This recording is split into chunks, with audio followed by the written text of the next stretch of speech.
Hey everyone, you're listening to Code Switch. I'm B.A. Parker. And I'm Gene Demby. Gene, have you been reading about how the Trump administration has deemed a lot of left-leaning activism as terrorism? Yeah, the Trump administration designated Antifa a terrorist group. And of course, Antifa is not even a formal organization. It's a decentralized movement. But now Trump has lumped the protests against ICE and the No Kings protests and campus protests we saw around Israel and Gaza into this big mass with Antifa. He just said they were all terrorists. I mean, the Trump administration called Alex Preddy a Renee Good terrorist. Of course, those are the people who were shot and killed by ICE officers in Minneapolis earlier this year. Yeah, and I mean, a lot of groups are being labeled terrorist under the current administration, whether it's narco-terrorists in Ecuador, or even recently, more broadly, the entire Democratic Party. Wait, I missed the Democratic Party part of this, but I guess that was maybe inevitable. But it's been wild to watch how this label, terrorist, has expanded over the last couple of decades since the birth of the Department of Homeland Security after 9/11. Right, and in the 2 decades since the DHS was created, people suspected of being terrorists were often assumed to be Muslim in some way. So maybe ironically, the Trump administration wants us to have a more inclusive, expansive concept of terrorism, or at least enough so that any liberal or left-leaning political actors that he doesn't like can get that label. So, Gene, all of this made me wonder how the term terrorism has evolved over the past 25 years. The word terrorist and terrorism is very prominent, but it's very ambiguous, not narrowly defined. That's Saher Selod. She's the director of research at the Institute of Social Policy and Understanding. And as we see this real-time expansion of what is being deemed terrorism or who's being deemed a terrorist, we wanted to break down those words and what they mean right now, what they've historically meant, and what the risks are of having those terms be so ambiguous. This message comes from Indeed. For small businesses, the right hire can make or break success. Relying on hope that the right candidates see a job posting isn't an effective growth strategy. Instead, match with candidates who check all your boxes. Less stress, less time, more results now with Indeed Sponsored Jobs. Receive a $75 sponsored job credit to help get your job the premium status it deserves at Indeed.com/podcast. Terms and conditions apply. Hiring? Do it the right way with Indeed. Saher Selod conducts research on Muslims in the United States, and she talked to me about the ways that the terms terrorism and terrorist have been tied to Muslims.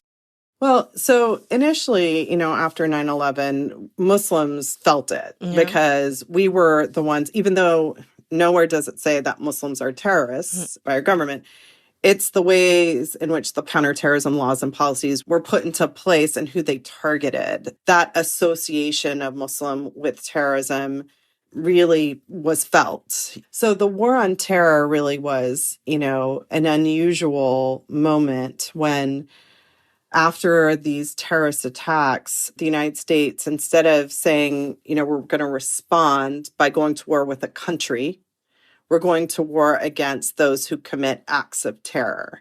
While we invaded Afghanistan and Iraq in the year immediately after 9/11, we were engaging in this really global war on terror.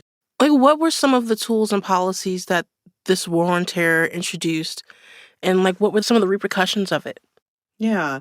The USA Patriot Act, that one was huge because what it did was it granted the United States government more authority to conduct surveillance, but without due process. So there's something called secret evidence that if it's in an effort to thwart another terrorist attack, the government was able to really surveil and use secret evidence, which is evidence that they've collected against perhaps individuals or organizations that they think are committing acts of terror without providing them with the evidence that they have. So this is like taking away essentially your ability to defend yourself within the courts if you don't know what the evidence is that the government has, sort of collected against you. The USA Patriot Act really just expanded the American government's ability to surveil. But there's so many policies that have been put into place, some that are terminated, like the National Security Entry-Exit Registration System, which was put into place during the Bush administration, terminated under Obama. But if you were coming from one of 25 countries, you had to register with the government, meaning you were photographed, interrogated, and, you had your fingerprint taken. And so this is like creating a database, and 24 of those countries were Muslim majority. So that's where we see that this is really targeting Muslims. Specifically, North Korea was the only non-Muslim country on that list. And there have been all of these laws and policies that have been put into place. We federalized airport security. TSA is a 9/11 creation. The Department of Homeland Security is a 9/11 creation. ICE is a 9/11 creation. So, you can see the expansiveness of these programs that were created after 9/11. When there is this kind of surveillance and demonizing, do you see this kind of demonizing that is happening with Muslims being done with other groups as well? Yeah, for sure. I think now people are starting to pay attention to the dangers of our counterterrorism laws and policies because we're hearing that they're starting to surveil protesters, for example. So across the country, another counterterrorism sort of policy where fusion centers were popping up across the country. And these are centers that are part of our counterterrorist program to find potential terrorists, and thwart another terrorist attack. These were put into place after 9/11. Well, there's one in Boston, there's one in Austin, and there have been reports showing that these fusion centers, because they're not finding like these terrorists, are now being used to surveil and look at people who were protesting during Black Lives Matter, people who were protesting during the Palestinian protests that we saw on college campuses, universities collaborating to essentially surveil their students who were participating in these protests. So certainly, that's called mission creep. What was put into place to really stop another 9/11, we're seeing being used against, all of these other groups, this whole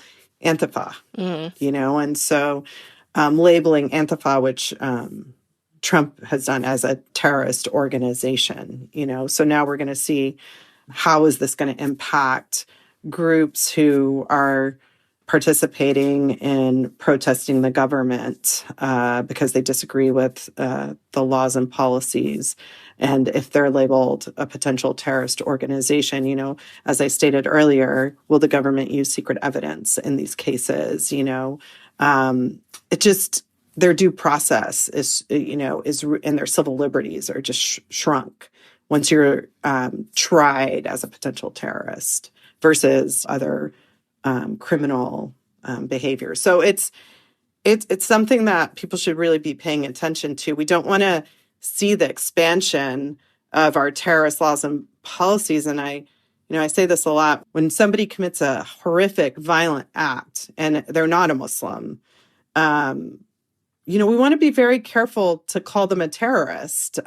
So like if a white man commits a shooting, for a mass shooting, in my world, people are, well, that's terrorism. Why aren't we calling them terrorists? And it's like, well, because the minute we start calling everyone terrorists, we start to expand these laws and policies that really we should have more transparency and accountability. We should really be critical of these laws and policies, not expanding them. Okay, can I ask you something that, pardon me, there's, you were talking about like we shouldn't expand the idea of what a terrorist is, but it already seems like this administration is doing that anyway. And like, how do you navigate that? Well, I think that, it's not just this administration. I think, for example, the USA Patriot Act had in it a clause about indefinite detention. Yes. So indefinite detention is something that the USA Patriot Act, that there's a clause in there about that. I think that we have to be very cognizant and aware of what it means to start labeling everything as a potential terrorist threat. We have to think about what does that allow our government to participate in? If it's combating terrorism, protecting the nation from a terrorist threat, it can justify the use of our military, So I think navigating it, the way we have to navigate it is we have to become aware of what does it mean when something is marked as a terrorist organization or an issue is marked as, a part of the war on terror. Because I think that's when you start to see our civil liberties and our democratic norms, values, institutions. That's when we start to see them really we've seen this happen over the last, almost 25 years, that there's a, attack against, our democratic institutions. And a lot of that, I think, we can tie to this war on terror and the global war on terror. When we come back, the war on terror has come home, and it always was. That's coming up. Stay with us.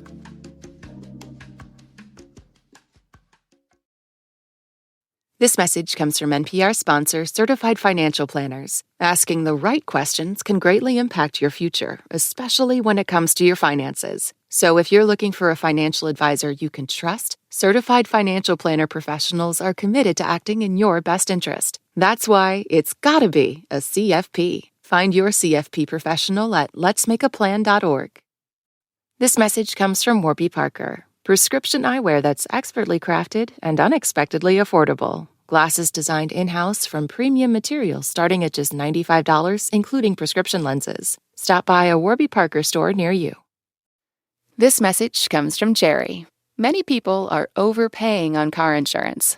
Why? Switching providers can be a pain. Jerry helps make the process painless. Jerry is the only app that compares rates from over 50 insurers in minutes and helps you switch fast with no spam calls or hidden fees. Drivers who save with Jerry could save over $1,300 a year. Before you renew your car insurance policy, download the Jerry app or head to jerry.ai/NPR.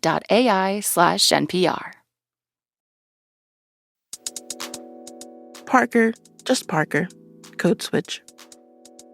We've been trying to break down the way that the terms terrorist and terrorism have been expanding under the current administration. And I was curious about the history of the terms in the U.S. So I spoke with Alex Lubin. He's the author of the book, Never Ending War on Terror. And he says that the American government's view of terrorism traces back to its military campaigns against Indigenous people.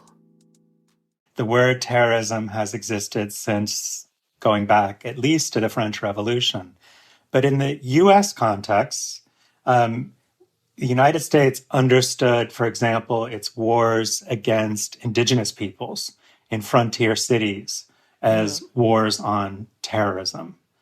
And not officially and legally in that respect, but using the term terrorism to define Indigenous people as sort of a threat to the very existence of the United States, as a threat to frontier communities, as a kind of violence that is beyond the pale, that's irrational, not organized for any purpose.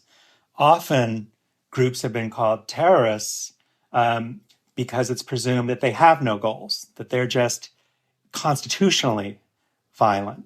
The historical use of the term has been applied to all sorts of groups, like Native American people defending their land. In the more modern period, the Black power activists were considered domestic terrorists or Black extremists who threatened the future of the United States. Members of the Black Panther Party were considered terrorists. Members of the Brown Berets and Chicano nationalist movements have been called terrorists. In the 1980s, interestingly, to me at least, drug dealers were called terrorists. And what that meant was that in the war on drugs, drug dealers could be prosecuted as terrorists, but it also meant that sort of whole lethal infrastructure of the state and police and military could be used to police the war on drugs. They're really playing fast and loose with the term. Does it have an official designation in the U.S. context? Yeah, there is a category in U.S. law to prosecute people under domestic terrorism. And I believe that Timothy McVeigh, for example, the Oklahoma City bomber, was prosecuted and executed under domestic terrorism laws. But there's another way in which the category terrorism operates outside of law to sort of justify all sorts of playing fast and loose, as you said, with state power to prosecute people or to go after people who somehow are defying laws or are acting so irrationally that new forms of state power are needed to prosecute them. What it allows the government to do, I think, operates both in law, right? But it also operates politically and in culture. And it's the second part that I think is far more nefarious. Yeah. What it does in culture is to unleash all sorts of counter-terrorism measures, right? And usually, since 2001, the US government has thought about terrorism as something that comes from abroad into the United States. But increasingly, certain forms of domestic unrest, for example, the Black Lives Matter protests in Ferguson, Missouri, were regarded as forms of insurgency that needed to be contained using counterinsurgency, policing or containment, and prosecution. We have seen in the recent Department of Justice process that they are developing a list of so-called domestic terrorists. And in the most current administration, we've seen, for example, 8 people supposedly affiliated, because I don't know that Antifa has offices or an identifiable identity, but nevertheless, they've been prosecuted as suspected Antifa members for sort of engaging in domestic terrorism. And we've also seen, of course, most tragically recently, Renee Good and Alex Preddy, 2 people assassinated by ICE officers, being accused of being domestic terrorists, although the administration has walked that back. But presumably, in calling them domestic terrorism, their execution was justified. What does the use of that term against people like Renee Good or Alex Preddy and the people you just mentioned signal to you? Yeah, it signals to me that on the one hand, they've been labeled and tried without any due process, right? But it also means that the agents of the state have the authority to be judge, jury, and executioner. And that's a very scary condition to be in. But what it also suggests, Parker, is a longer history in which certain groups have been targeted for extrajudicial violence. And what I'm thinking about here, as I mentioned at the start, are the ways that sort of indigenous protest movements, right? The American Indian movement in the 1960s and 70s were dealt with, or water protectors on the Lakota lands that were considered and then faced all sorts of prosecution by sort of militarized police, or Black power activists in the 1960s and 70s who were called Black identity extremists, or were considered, when Assata Shakur was considered an enemy of the state that needed to be understood as like a terrorist. Or more specifically, after 9/11, Muslims in the United States were prosecuted under, or at least surveilled under a justification of protecting the United States from terrorism. But that actually has a longer history in the ways that the United States has represented and understood Palestinians, even before 9/11, as somehow constituted naturally in their DNA as being terrorists, rather than as people fighting occupation, using armed struggle to resist their occupation.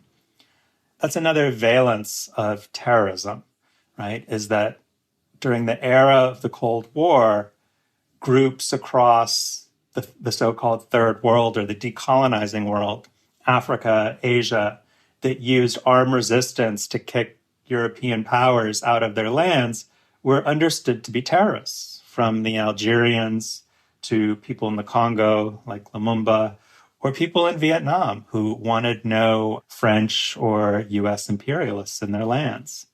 And so it goes back, depending on how you are viewing things or from where you're viewing things. Certain acts of violence are legitimate forms of containment and self-defense, and other forms of violence are beyond the pale and considered terrorists. Golly. I mean, so like in that regard, those who are anti-imperialist can be considered terrorists. No, those who are anti-imperialist have been considered, Sorry. right? The FLN, right? The Sandinistas in Nicaragua. These were considered terrorists by U.S. and European powers. Precisely. Wait, so how would you define the war on terror?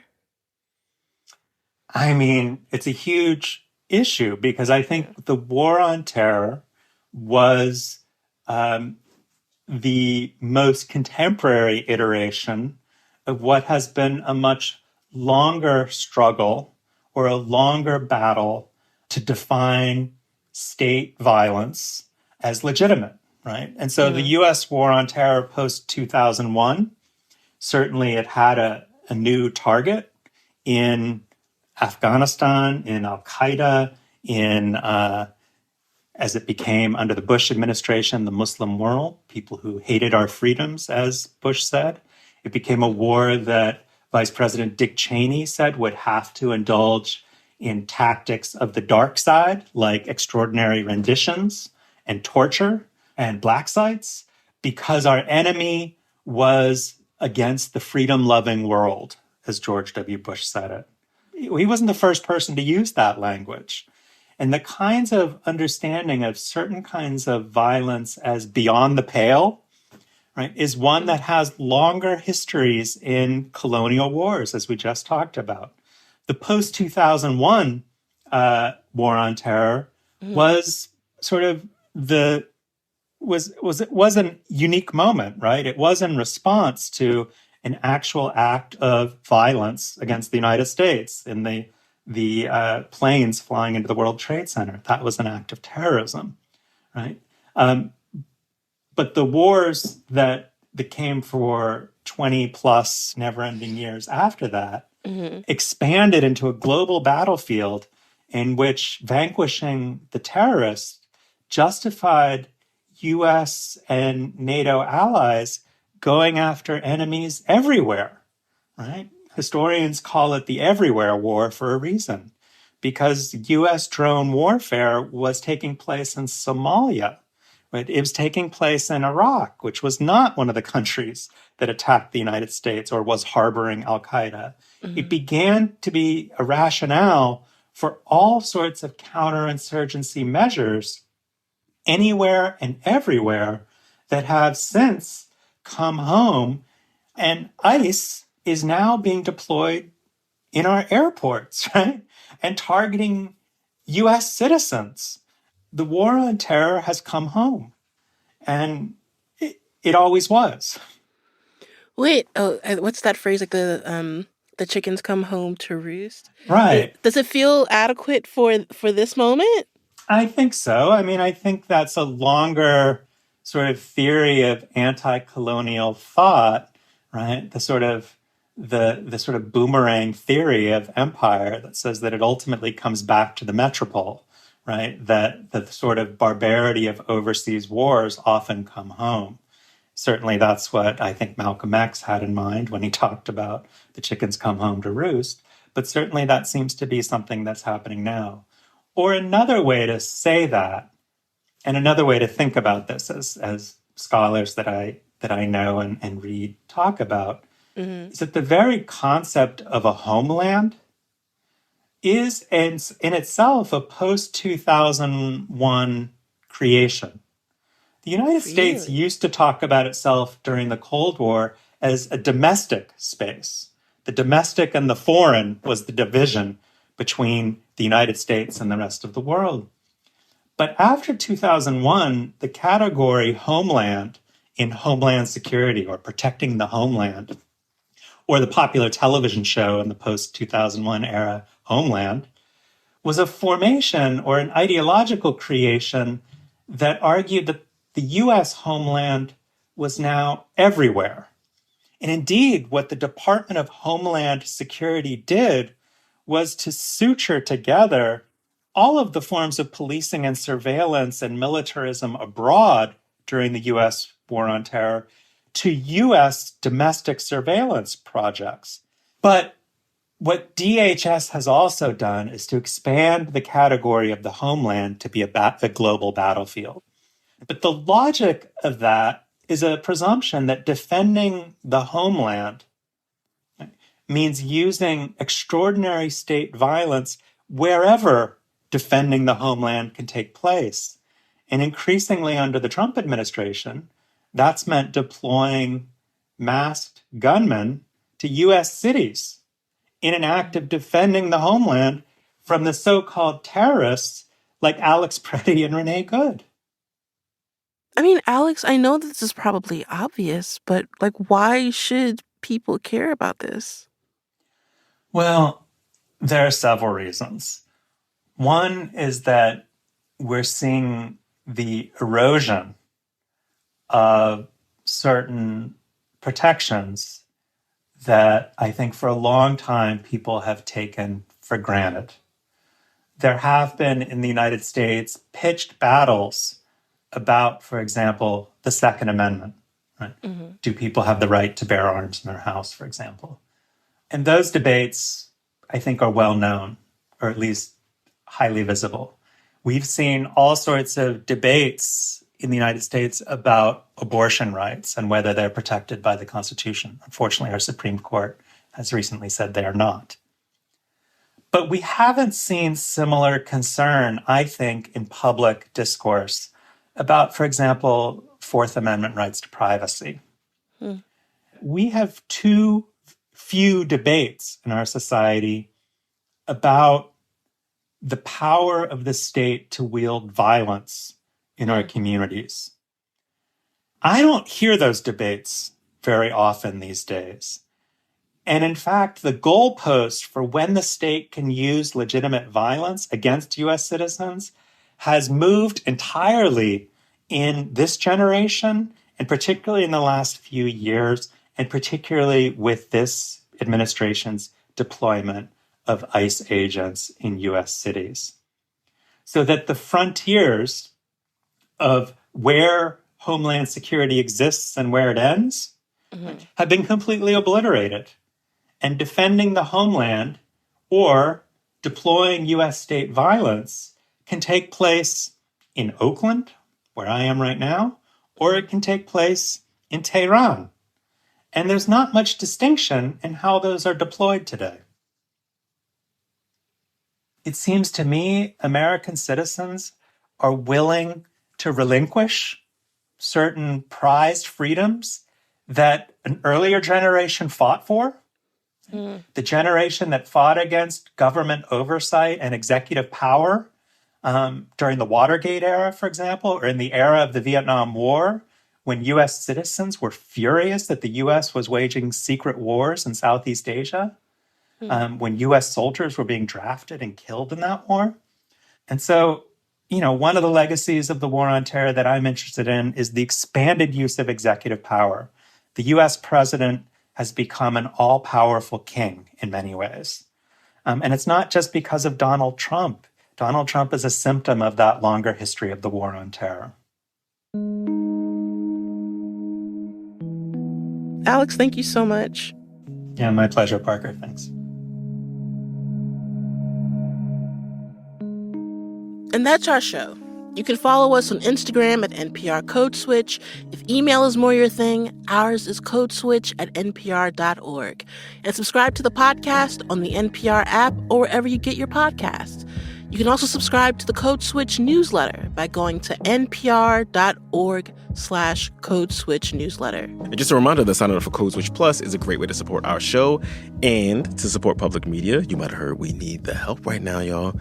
And you get to listen to every episode of Code Switch and a bunch of other NPR faves sponsor-free. So please go find out more at plus.npr.org/codeswitch. This episode was produced by Xavier Lopez and Jess Kung. It was edited by Leah Donella and Dahlia Mortada. Our engineer was Kwesi Lee. And we'd be remiss if we did not shout out the rest of the Code Switch Massive. That's Christina Kala and that's Yolanda Sangweni. As for me, I'm Gene Demby. I'm B.A. Parker. Be easy, y'all. Hydrate.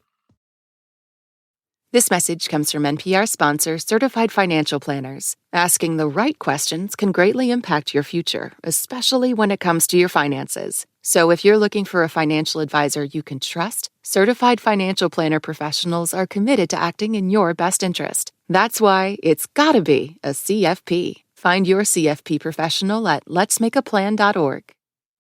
This message comes from Jerry.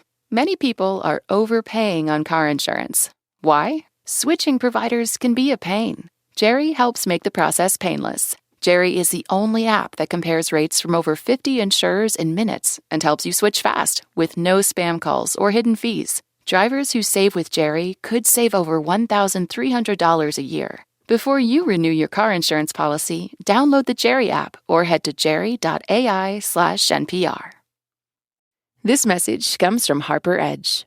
What to Make of a Life is the new book from Jim Collins, best-selling author of Good to Great. Based on 10 years of research, What to Make of a Life offers transformative teachings on what it takes to navigate your way through periods of fog, make it past life's inevitable cliffs, and keep the inner fire burning bright, long, and late. Step into frame with What to Make of a Life by Jim Collins, available from HarperCollins this April wherever books are sold.